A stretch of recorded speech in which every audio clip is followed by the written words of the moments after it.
ಹೋಳಿಗೆ ಮಾಡಿ ತೋರಿಸ್ಕೊಡ್ತೀನಿ. ಎಳ್ಳು ಹೋಳಿಗೆ, ಚಿರೋಟಿ ರವೆ ಇದನ್ನು ನೆನೆಯಕ್ಕೆ ಬಿಟ್ಬಿಡ್ತೀನಿ. ಇವಾಗ ಹುರಿಯೋದು ಮಾತ್ರ ಜಾರಿಗೆ ಹಾಕೊಳ್ತದೆ. ಈ ಹದಕ್ಕೆ ಬರಬೇಕು. ಉಂಡೆ ಕಟ್ಟಿದ್ರೆ ಉಂಡೆ ಹಾಕಿ ಉಂಡೆ ಹಾಕ್ಬೇಕು, ಅಗಲ ಮಾಡ್ಕೋಬೇಕು. ಕೈಯಲ್ಲಿ ಈ ಥರ ಹಿಡ್ಕೊಂಡಾದ್ರೆ ಮಡಚ್ಬೋದು. ಈ ಥರ ಹೌದಾ? ಎಷ್ಟು ಚೆನ್ನಾಗಿ ಪೂರಿ ಉಬ್ಬೋ ಥರ.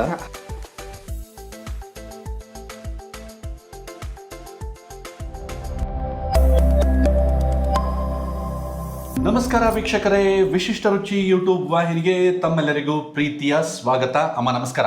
ನಮಸ್ಕಾರ ಅಮ್ಮ. ಸಂಕ್ರಾಂತಿ ಹಬ್ಬ, ಈ ಸುಸಂದರ್ಭದಲ್ಲಿ ಈ ಒಂದು ಸುಗ್ಗಿ ಹಬ್ಬಕ್ಕೆ ಯಾವ ಒಂದು ಸಿಹಿಯನ್ನು ಮಾಡಿ ತೋರಿಸ್ತೀರಾ? ನಾನು ಎಳ್ಳು ಹೋಳಿಗೆ ಮಾಡಿ ತೋರಿಸ್ಕೊಡ್ತೀನಿ. ಎಳ್ಳು ಹೋಳಿಗೆ, ಹೌದು.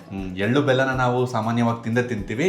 ಅದೇ ಎಳ್ಳು ಬೆಲ್ಲನ ಈ ರೀತಿಯಾಗಿ ನೀವು ಹೋಳಿಗೆ ರೂಪದಲ್ಲಿ ಮಾಡಿ ತೋರಿಸ್ತೀವಿ. ಬನ್ನಿ ವೀಕ್ಷಕರೇ, ಈ ಒಂದು ಸಂಚಿಕೆಯಲ್ಲಿ ಸಂಕ್ರಾಂತಿ ಹಬ್ಬದ ಪ್ರಯುಕ್ತ ಎಳ್ಳು ಹೋಳಿಗೆಯನ್ನು ಯಾವ ರೀತಿ ಮಾಡೋದು ಅಂತ ನೋಡೋಣ. ಮೊದಲಿಗೆ ನಾನು ಎಳ್ಳು ಹೋಳಿಗೆ ಮಾಡೋದಕ್ಕೆ ಚಿರೋಟಿ ರವೆನ ಕಲಿಸ್ಕೊತ ಇದ್ದೀನಿ. 1 ಕಪ್ಪು ಚಿರೋಟಿ ರವೆ, 1 ಚಿಟಿಕೆ ಅರಿಶಿಣ ಪುಡಿ, 1 ಚಿಟಿಕೆ ಉಪ್ಪು,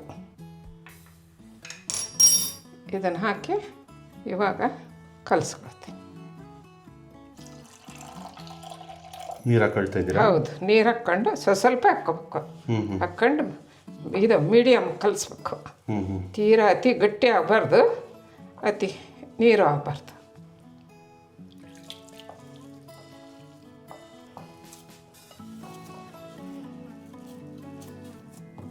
ಈ ಹದಕ್ಕೆ ಇರ್ಬೇಕು ಅದು.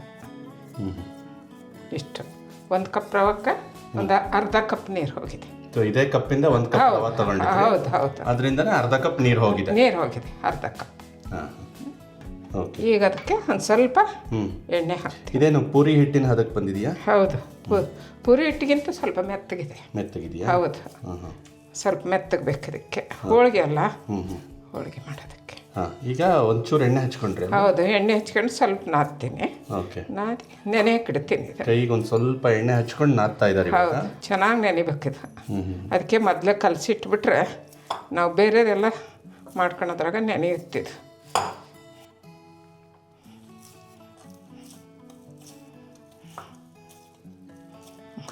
ಇಷ್ಟಾದರೆ ಸಾಕು. ಇವಾಗ ಇದನ್ನು ನೆನೆಯಕ್ಕೆ ಬಿಟ್ಬಿಡೋಣ. ಇವಾಗ ಮೇಲೆ ಒಂದು ಸ್ವಲ್ಪ ಎಣ್ಣೆ ಹಚ್ತೀನಿ.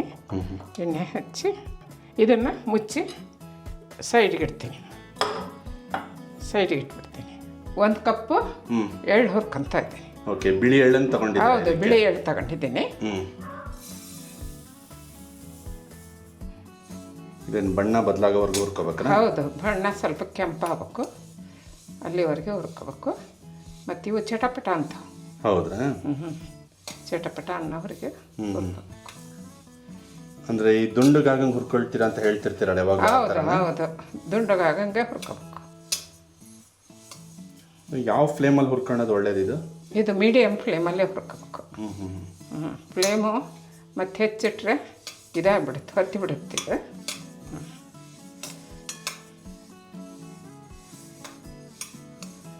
ಇದು ಈ ಥರ ಗೋಲ್ಡನ್ ಕಲರ್ ಬರಬೇಕು. ಹೌದು, ಬಣ್ಣ ಬದಲಾಗ್ತಾ ಇರೋದು ಕಾಣಿಸ್ತಾ ಇದೆ. ಮತ್ತು ದುಂಡುಗೂ ಆಗ್ತಾ ಇದೆ.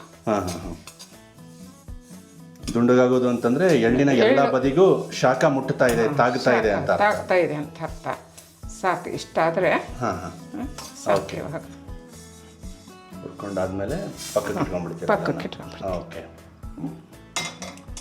1 ಕಪ್ ಬಿಳಿ ಎಳ್ಳಿಗೆ ಅರ್ಧ ಕಪ್ಪು ಕರಿ ಎಳ್ಳನ್ನು ತಗೊಂಡಿದ್ದೀವಿ. ಹೌದು. ಇದನ್ನು ಹುರ್ಕೊಳ್ತೀನಿ.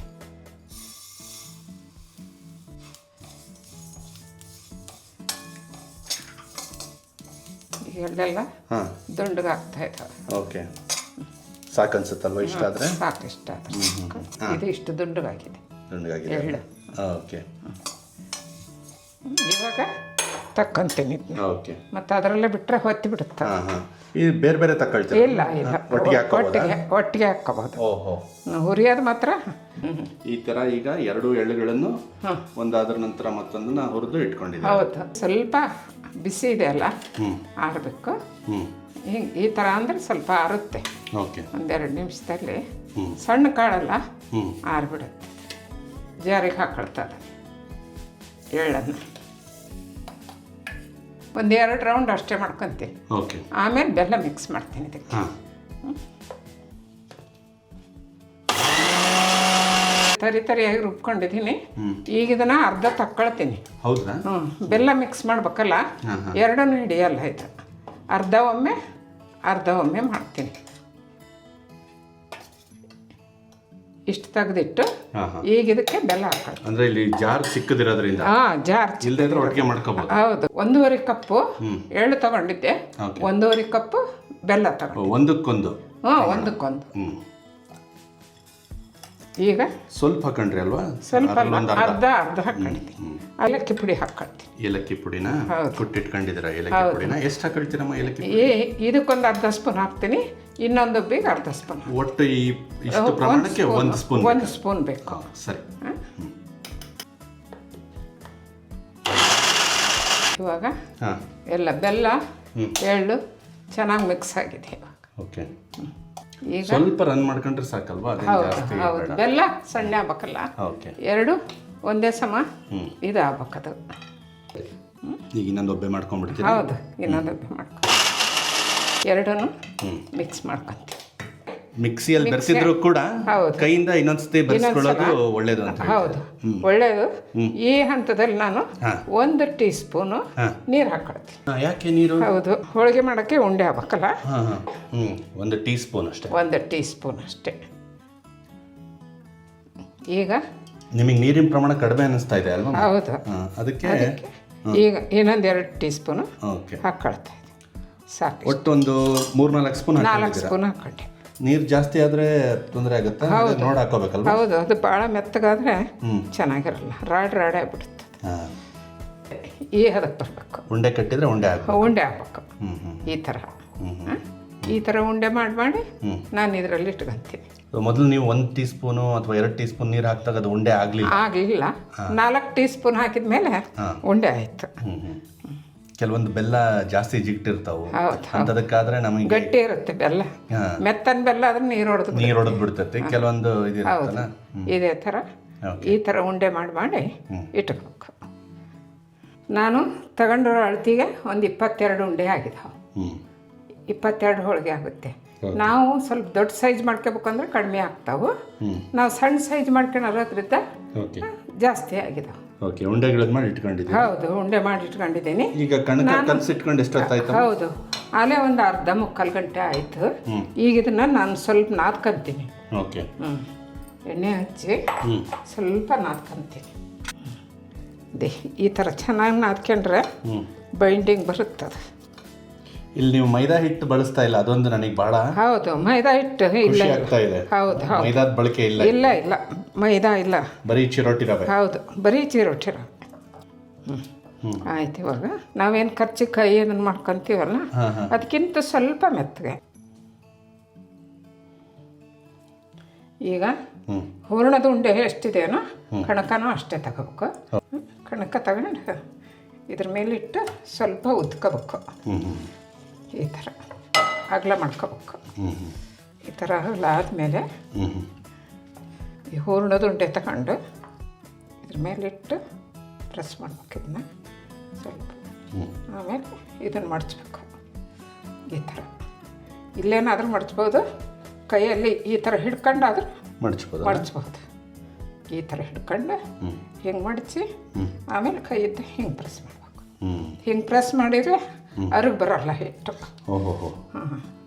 ಈ ಥರ ಎಲ್ಲ ಕಡೆ ಸ್ಪ್ರೆಡ್ ಆಗ್ಬೇಕದು. ಸ್ವಲ್ಪ ಎಣ್ಣೆ ಹಚ್ಕೊಂಡ್ರಿ? ಹೌದು, ಹಚ್ಕೊಂಡು ಈಗ ಉತ್ಕೊಂತೀನಿ. ನಿಧಾನಕ್ಕೆ ಉದ್ಬೇಕು ಇದನ್ನು. ಮತ್ತೆ ಹೂರ್ಣ ಹೊರಗೆ ಬರಬಾರ್ದು. ಹೊರಗೆ ಬಂದರೆ ಹಂಚಿಗೆಲ್ಲ ಹತ್ತಿಬಿಡುತ್ತದು. ಓಕೆ. ಹೂರ್ಣ ನೇರವಾಗಿ ಹಂಚಿನ ಸ್ಪರ್ಶಕ್ಕೆ ಬಂದರೆ ಸುಟ್ಟು ಹೋಗ್ಬಿಡುತ್ತೆ. ಹೌದು. ಹಾಗಾಗಿ ಅದೇನೇ ಬೆಂದ್ರೂ ಈ ಕಣಕದ ಸಹಾಯದಲ್ಲೇ ಬೇಯಬೇಕು. ಕೈಯಿಂದ ಸ್ವಲ್ಪ ಮೇಲೆ ತಟ್ಕೊಳ್ತೀರ? ಹೌದು, ಬೆರಳು ಮುಡಿದ್ರೆ ಚೆನ್ನಾಗಿ ಬೇಯುತ್ತೆ ಹೋಳಿಗೆ. ಇನ್ನೊಂದು ಕಡೆಗೆ ಹಂಚು ಚೆನ್ನಾಗಿ ಕಾದಿದೆ. ಮೊದಲು ಅದಕ್ಕೆ ಎಣ್ಣೆ ಹಾಕೊಳ್ತೀವಿ. ಸ್ವಲ್ಪ ಎಣ್ಣೆ ಹಾಕೊಂತೀನಿ, ಯಾಕಂದ್ರೆ ಹೆಚ್ಚಿಗೆ ಕಾದಿದೆ ಅಲ್ಲ. ಈಗ ಕೈಯಲ್ಲಿ ಈ ಥರ ತಕೊಂಡು, ಸಣ್ಣದಲ್ಲ ಸೈಜು, ಹಿಂಗೆ ತಕೊಂಡು ಹಾಕಿ. ಬೇಳೆ ಹೋಳಿಗೆ ಆದ್ರೆ ಹೌದು, ಹೋಳಿಗೆ ಮೇಲೆ ಇಟ್ಟು ಬೇರ್ಪಡಿಸ್ಕೊಳ್ತೀವಿ. ಇದನ್ನು ಹಿಂಗೆ ತಕ್ಕೋಬೋದು ಕೈಯಿಂದಾನೆ. ಮತ್ತೆ ಇದನ್ನ ಜಾಸ್ತಿ ಹೊತ್ತು ಇಲ್ಲ ಬೇಯಿಸ್ಕೊಳಂಗಿಲ್ಲ. ಸ್ವಲ್ಪ ಮೇಲೆ ಒಂಚೂರು ಒಂದು ಡ್ರಾಪು ಎಣ್ಣೆ ಹಾಕ್ಕೊಳ್ತೀರಾ? ಹೌದು, ಎಣ್ಣೆ ಹಾಕ್ಕೊಂಡು ಈಗ ತಿರುಗಿಸ್ಕೊಳ್ತೀನಿ. ಯಾವ ಥರ ಉಬ್ಬುತ್ತದೆ. ಹೌದು.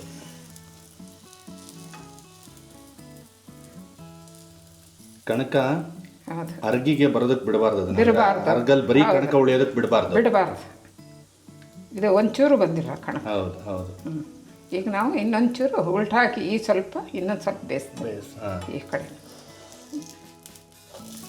ಈ ಚೆನ್ನಾಗಿ ಬಂದಿದೆ. ಈ ಬಣ್ಣ ಬರಬೇಕಲ್ಲ? ಹೌದು, ಈ ಬಣ್ಣ ಬರಬೇಕು. ಈ ಹಂತದಲ್ಲಿ ಪ್ಲೇಟಿಗೆ ತಗೊಳ್ತೀವಿ. ಆಯ್ತು. ಇಷ್ಟು ತಕೊಂಡು ಇದು ಒಂಚೂರು ಆರಿದ್ಮೇಲೆ ಇದ್ರ ಮೇಲೆ ಇಡಬೇಕು. ಬಿಸಿ ಬಿಸಿ ಒಳಗೆ ಒಂದ್ರ ಮೇಲೆ ಒಂದು ಇಟ್ಟರೆ ಅಂಟುತ್ತೆ. ಅದಕ್ಕೆ ಇದು ಸ್ವಲ್ಪ ಆರ್ಬೇಕು. ಈ ಕಣಕ ಚೆನ್ನಾಗಿ ಒಂದು ಅರ್ಧ ಗಂಟೆ ನೆನೆಯೋದು ಬಹಳ ಮುಖ್ಯ. ಮತ್ತೆ ಯಾಕಂದ್ರೆ ಮೈದಾಗಿದೆ ಏನೋ ಹಾಕಿಲ್ಲಲ್ಲ ನಾವು, ಹಂಗಾಗಿ ನೆಂದ್ರೆ ಚೆನ್ನಾಗಿ ಬೈಂಡಿಂಗ್ ಬರುತ್ತದೆ. ನೆಂದಂಗೆ ಇಲ್ಲ ಅಂದ್ರೆ ಬರಲ್ಲ, ಒಡೆದೋಗ್ಬಿಡುತ್ತೆ. ಮೈದಾ ಹಾಕಿದಾಗ ಹ್ಯಾಂಡಲ್ ಮಾಡೋದು ಈಸಿ ಆಗಿಬಿಡುತ್ತೆ ಹೋಳಿಗೆಗಳನ್ನ. ಆದ್ರೆ ಇಲ್ಲಿ ಬರೀ ಚಿರೋಟಿ ರವೆ ಮಾಡೋದ್ರಿಂದ ಇದು ಸ್ವಲ್ಪ ಇದಾಗುತ್ತೆ. ನಿಧಾನಕ್ಕೆ ಮಾಡ್ಬೇಕಿದ್ದು. ಸ್ವಲ್ಪ ಪೂರ್ಣದ ಗಾತ್ರದಷ್ಟೇ ನೀವು ಕಣಕದ ಉಳ್ಳೆನ ತಗೊಂಡು ಮೊದಲು ಹೋಳಿಗೆ ಶೀಟ್ ಮೇಲೆ ಸ್ವಲ್ಪ ಅಗಲ ಮಾಡ್ಕೊಂತೀನಿ. ಆಮೇಲೆ ಈ ಹೂರ್ಣದ ಉಂಡೆ ತಗೊಂತೀನಿ. ಹೂರ್ಣದ ಉಂಡೆ ತಗೊಂಡು ಅದನ್ನು ಈ ಥರ ಇದನ್ನು ಮಾಡಿ ಇದ್ರ ಮೇಲೆ ಇಟ್ಟು ಸ್ವಲ್ಪ ಹಿಂಗೆ ಪ್ರೆಸ್ ಮಾಡ್ಕೊತೀನಿ. ಈ ಥರ ಇದ್ರ ಮೇಲೆ ಇಟ್ಕೊಂಡವ್ರು ಮಾಡ್ಕೋಬೋದು. ಇಲ್ಲ ಕೈಯಲ್ಲಿ ತಗೊಂಡು ಈ ಥರ ತುಂಬಬೇಕು. ಹೂರ್ಣ ಹೊಟ್ಟೆ ಹೊರಗೆ ಬರಬೇಕು. ಹೂರ್ಣ ನೀಟಾಗಿ ಆ ಕಣಕದ ಕವಚದಲ್ಲಿ ಪ್ಯಾಕ್ ಆಗಬೇಕು. ಹೌದು, ಅದರೊಳಗೆ ಪ್ಯಾಕ್ ಆಗಬೇಕು. ಆಮೇಲೆ ಅಮ್ಮ ಈಗ ಮೇಲ್ಭಾಗ ಸ್ವಲ್ಪ ತೋರಿಸ್ರಿ. ಇಲ್ಲಿ ಈ ಭಾಗದಲ್ಲಿ ಮಡ್ಚಿದ್ರಲ್ಲ, ಅಲ್ಲಿ ಸ್ವಲ್ಪ ಹಿಟ್ಟು ಉಳಿದ್ರೆ ತಕ್ಕೋಬೋದಲ್ಲ? ಇಲ್ಲ, ಇದು ತೆಗಿಯಕ್ಕೆ ಬರಲ್ಲ. ಕೆಲವೊಬ್ರು ತೆಗಿತಾರ. ಇಲ್ಲ, ಈಗ ತೆಗಿಯಲ್ಲ. ಅವಶ್ಯಕತೆ ಇಲ್ಲ. ಯಾಕಂದ್ರೆ ಕಣಕಕ್ಕೂ ಹೂರ್ಣಕ್ಕೂ ಸಮ. ಕೈಯಲ್ಲೇ ಒಂದು ಸ್ವಲ್ಪ ಅಗಲ ಮಾಡ್ಕೊಳ್ತೀವಿ. ಹೌದು, ಈ ಥರ ಕೈಯಲ್ಲೇ ತಟ್ಕೊಳ್ತೀವಿ. ಹೌದು, ಈ ಥರ ಅಗಲ ಮಾಡ್ಕೊಂತೀವಿ. ಇದೆಲ್ಲವನ್ನ ಮಾಡ್ಕೊಳಕ್ಕೆ ಯಾವಾಗಲೂ ನಿಮ್ಮ ಕೈಗೆ ಒಂದು ಸ್ವಲ್ಪ ಎಣ್ಣೆ ಹಚ್ಕೊಂಡಿರೋದು ಸೂಕ್ತ ಅಲ್ವಾ? ಹೌದು. ಇಲ್ಲೊಂದು ಚೌರ್ ಓಪನ್ ಆಗಿದೆ, ಅದನ್ನ ಮತ್ತೆ ಸರಿ ಮಾಡ್ಕೊಂಡು. ಸೊ ಎಲ್ಲೂ ತೂತಾಗದೇ ಇರೋ ತೂತಾಗಬಾರ್ದು ಇಲ್ಲಿ. ಅದೇ ಈ ಥರ ಮಾಡ್ಕೊಂಡು ಇವಾಗ ಸ್ವಲ್ಪ ಒಂದು ಡ್ರಾಪ್ ಹಚ್ಚವೇ ಇಲ್ಲ ಅನ್ನಂಗೆ ಹಚ್ಬೇಕು. ಭಾಳ ಅವಶ್ಯಕತೆನೂ ಇಲ್ಲ, ಯಾಕಂದ್ರೆ ಇದು ಎಳ್ಳು ಎಣ್ಣೆನೇ ಇರುತ್ತೆ ಅದ್ರೊಳಗೆ. ಹೌದು. ಈಗ ಇದನ್ನು ಊದ್ಕೊಂತೀನಿ ನೋಡಿ. ಒಂಚೂರು ಅರುಗೆಲ್ಲಿ ಇಲ್ಲ, ನಿಧಾನಕ್ಕೆ. ಹೌದು, ನಿಧಾನಕ್ಕೆ ಉತ್ಕೋಬೇಕು. ಕಣಕ ಎರಡು ಸಮನಾಗಿ ಅಗಲ ಆಗೋ ಥರ. ಹೌದು, ನಿಧಾನಕ್ಕೆ ನೋಡ್ಕೊಂಡೇ ಮಾಡ್ಕೋಬೇಕು. ಈಗ ಇದನ್ನು ಹೂರ್ಣ ಹೊರಗೆ ಯಾವ ಕಾರಣಕ್ಕೂ ಹೂರ್ಣ ಹೊರಗೆ ಬರಬಾರ್ದು. ಒಂದು ಸ್ವಲ್ಪ ದಪ್ಪ ಆದರೂ ಪರವಾಗಿಲ್ಲ. ಇವೇನು ಬೇಳೆ ಹೋಳಿಗೆ ಥರ ಭಾಳ ತೆಳ್ಳಗೆ ಬಂದ್ರೆ ಚೆನ್ನಾಗಿರುತ್ತೆ ಹಂಗೇನಿಲ್ಲ? ಇಲ್ಲ, ಇದಕ್ಕೆ ಮೇಲೆ ತುಪ್ಪ ಹಚ್ಕೊಂಡು ತಿಂದರೆ ಚೆನ್ನಾಗಿ. ತುಪ್ಪ ಭಾಳ ಬೇಕು ಇದಕ್ಕೆ ತಿನ್ನೋಕ್ಕೆ. ಈಗ ಈ ಥರ ತಗೊಂಡು ಎಷ್ಟು ಚೆನ್ನಾಗಿ ಚೆನ್ನಾಗಿ ಬಂತು ನೋಡ್ರಿ. ಇದು ಚೆನ್ನಾಗಿ ಬಂತಲ್ಲ. ಇವಾಗ ಇಲ್ಲಿ ಹಂಚಿಗೆ ಹಾಕ್ತೀನಿ. ಇವಾಗ ಚೂರು ಡ್ರಾಪ್ ಎಣ್ಣೆ ಹಾಕ್ಕೊಂತೀನಿ. ಹೆಚ್ಚಿಗೆ ಕಾದ್ಬಿಟ್ಟಿರುತ್ತಲ್ಲ ಹಂಚೋದು, ಅದಕ್ಕೆ ಈಗ ನಾನು ಈ ಥರ ತಗೊಳ್ತೀನಿ. ಇದು ಕೈಯಲ್ಲೇ ಹೋಳಿಗೆನ ಬೇರ್ಪಡಿಸ್ಕೊಂಡು. ಹೌದು, ಕೈಯಿಂದನೇ ತಕೊಂಡು ಹಿಂಗೆ ಹಾಕೋದು. ಅಥವಾ ಕೈಯಲ್ಲಿ ಬರದೆ ಹೋದ್ರೆ ಅದ್ರ ಮೇಲೆ ಇಟ್ಟು ಎತ್ತಿಬಿಟ್ರು ಆಗುತ್ತೆ. ಎಣ್ಣೆ ಹಚ್ಕೊಂಡಿರ್ತೀರಲ್ಲ ಅದೇನು ಅಂಟಲ್ಲ. ಈಗ ಇದು ಮೊದಲು ಮಾಡಿ. ಈಗ ಹಂಚು ಕಾದ್ಮೇಲೆ ಫ್ಲೇಮ್ಸ್ ಇದು ಸಿಮ್ಮೆ ಇದೆ. ಫುಲ್ ಸಿಮ್ ಇದ್ದೆ ಅಷ್ಟು ಬಿಸಿ ಆಗ್ತಾ ಇದೆ. ಇದಕ್ಕೊಂಚೂರು ಮೇಲೆ ಒಂದು ಸ್ವಲ್ಪ ಕಣಕಕ್ಕೆ ಕತ್ತಕ್ಕಾಗಿ ಒಳಗಡೆ ಅದು ಹೂರ್ಣದಲ್ಲಿ ಎಣ್ಣೆ ಇರುತ್ತೆ. ಇವಾಗ ಇದನ್ನು ತೆಗೆದು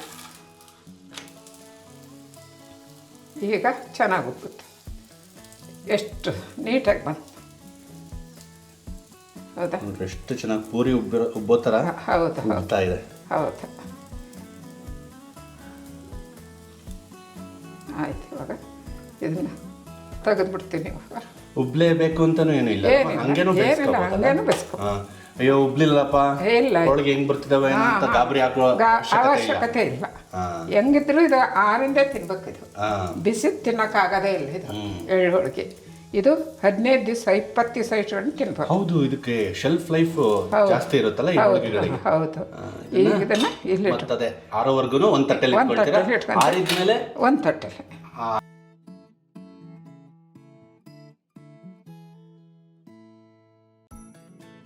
ಈಗ ನಾನು ಎಳ್ಳು ಹೋಳಿಗೆ ಮಾಡಿದ್ದೀನಿ. ತಿಂದು ಹೇಗಿದೆ ಅಂತಂದು ರುಚಿ ನೋಡಿ ಹೇಳಪ್ಪ. ಆಗ್ಲಮ್ಮ, ತುಂಬ ತುಂಬ ಧನ್ಯವಾದಗಳು. ಹೌನಪ್ಪ. ವೀಕ್ಷಕರೇ, ನೋಡಿದ್ರಲ್ಲ, ಸಂಕ್ರಾಂತಿ ಹಬ್ಬದ ಪ್ರಯುಕ್ತ ಅಮ್ಮ ಈ ಎಳ್ಳು ಹೋಳಿಗೆಯನ್ನು ತುಂಬ ಸರಳವಾಗಿ ಯಾವ ರೀತಿ ಮಾಡೋದು ಅಂತ ಈ ಒಂದು ಸಂಚಿಕೆಯಲ್ಲಿ ತೋರಿಸ್ಕೊಟ್ಟಿದ್ದಾರೆ. ಕರಿ ಹಾಗೂ ಬಿಳಿ ಎಳ್ಳು ಎರಡನ್ನೂ ಬಳಕೆ ಮಾಡಿ ಈ ಹೋಳಿಗೆಯನ್ನು ಅಮ್ಮ ಮಾಡಿಕೊಟ್ಟಿದ್ದಾರೆ. ಎರಡು ಎಳ್ಳುಗಳು ಆರೋಗ್ಯಕ್ಕೆ ತುಂಬಾ ಪೂರಕವಾದದ್ದು. ಅದರಲ್ಲೂ ಈ ಕರಿ ಎಳ್ಳಿದೆಯಲ್ಲ, ಅದು ನಮ್ಮ ಹೃದಯದ ಆರೋಗ್ಯಕ್ಕೆ ತುಂಬಾ ಒಳ್ಳೆಯದು. ಹಾಗೆಯೇ ಅದರಲ್ಲಿ ಮೆಗ್ನೀಷಿಯಂ, ಕ್ಯಾಲ್ಶಿಯಂ, ಫೈಬರ್ ಕಂಟೆಂಟು ಸಾಕಷ್ಟು ಇರುತ್ತೆ. ಎಳ್ಳುಗಳನ್ನು ನಿಯಮಿತವಾಗಿ ನಾವು ಸೇವಿಸ್ತಾ ಬಂದರೆ ಅದರಲ್ಲಿ ಫೈಬರ್ ಕಂಟೆಂಟ್ ಜಾಸ್ತಿ ಇರೋದ್ರಿಂದ ಮಲಬದ್ಧತೆ ಏನಾದರೂ ಇದ್ದರೆ ಅದು ಕೂಡ ನಿವಾರಣೆ ಆಗುವಂಥದ್ದು. ಹೀಗೆ 1-2 ಅಂತಲ್ಲ, ಕೂದಲಿನ ಆರೋಗ್ಯಕ್ಕೂ ಕೂಡ ಎಳ್ಳು ತುಂಬಾ ಒಳ್ಳೆಯದು. ತುಪ್ಪದಲ್ಲಿ ಅದ್ದಿ ಈ ಎಳ್ಳು ಹೋಳಿಗೆಯನ್ನು ಟೇಸ್ಟ್ ಮಾಡ್ತೀನಿ.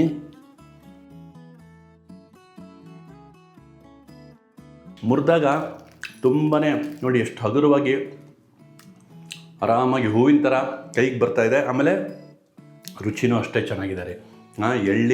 ಎಳ್ಳು ಹಾಗೆಯೇ ಬೆಲ್ಲ ಒಟ್ಟುಗೂಡಿದಾಗ ಒಳ್ಳೆ ರುಚಿಯನ್ನು ಕೊಡುತ್ತೆ. ಹಾಗೆಯೇ ತುಪ್ಪದ ಜೊತೆ ತುಪ್ಪದಲ್ಲಿ ಈ ಹೋಳಿಗೆಯನ್ನು ಅದ್ದಿ ತಿಂದಾಗ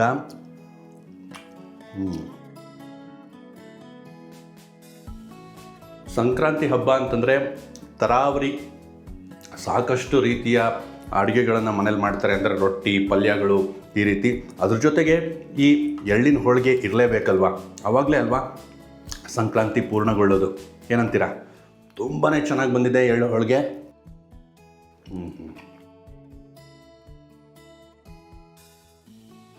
ತುಪ್ಪದಲ್ಲಿ ಅದ್ದಿ ನಾಲ್ಗೆ ಮೇಲೆ ಇಟ್ಟಾಗ ಆ ಕ್ಷಣ ನಾಲ್ಗೆ ಮೇಲೆ ಕರಗ್ತಾ ಇದೆ ಈ ಎಳ್ಳು ಹೋಳಿಗೆ. ಅಷ್ಟು ಚೆನ್ನಾಗಿ ಬಂದಿದೆ ಈ ಎಳ್ಳು ಹೋಳಿಗೆ. ವೀಕ್ಷಕರೇ, ತಾವು ಕೂಡ ಒಮ್ಮೆ ಇದನ್ನು ಪ್ರಯತ್ನಿಸಿ ನೋಡಿ. ಸಾಧ್ಯವಾದರೆ ಈ ಸಂಕ್ರಾಂತಿ ಹಬ್ಬಕ್ಕೆ ನೀವು ಕೂಡ ಇದನ್ನು ಮಾಡಿಕೊಂಡು ತಿಂದು ನೋಡಿ. ಖಂಡಿತವಾಗ್ಲೂ ಇದು ಎಲ್ಲರಿಗೂ ಇಷ್ಟ ಆಗುತ್ತೆ. ಇದೇ ರೀತಿ ನಮ್ಮ ಮುಂದಿನ ಸಂಚಿಕೆಗಳಲ್ಲೂ ಕೂಡ ಇದೇ ರೀತಿಯ ಪಾರಂಪರಿಕ ಶೈಲಿಯ ಅತ್ಯದ್ಭುತ ಖಾದ್ಯಗಳನ್ನು ನಿರಂತರವಾಗಿ ನಾವು ನಮ್ಮ ವಿಶಿಷ್ಟ ರುಚಿ ವಾಹಿನಿಯ ಮೂಲಕ ಮಾಡಿ ತೋರಿಸ್ತಾ ಹೋಗ್ತೇವೆ. ದಯವಿಟ್ಟು ನಮ್ಮ ವಿಶಿಷ್ಟ ರುಚಿ ವಾಹಿನಿಯನ್ನು ಸಬ್ಸ್ಕ್ರೈಬ್ ಮಾಡಿಕೊಂಡು ನಮ್ಮ ವಿಡಿಯೋಗಳನ್ನು ನಿರಂತರವಾಗಿ ನೋಡ್ತಾ ನಮ್ಮನ್ನು ಬೆಂಬಲಿಸಿ. ಧನ್ಯವಾದಗಳು.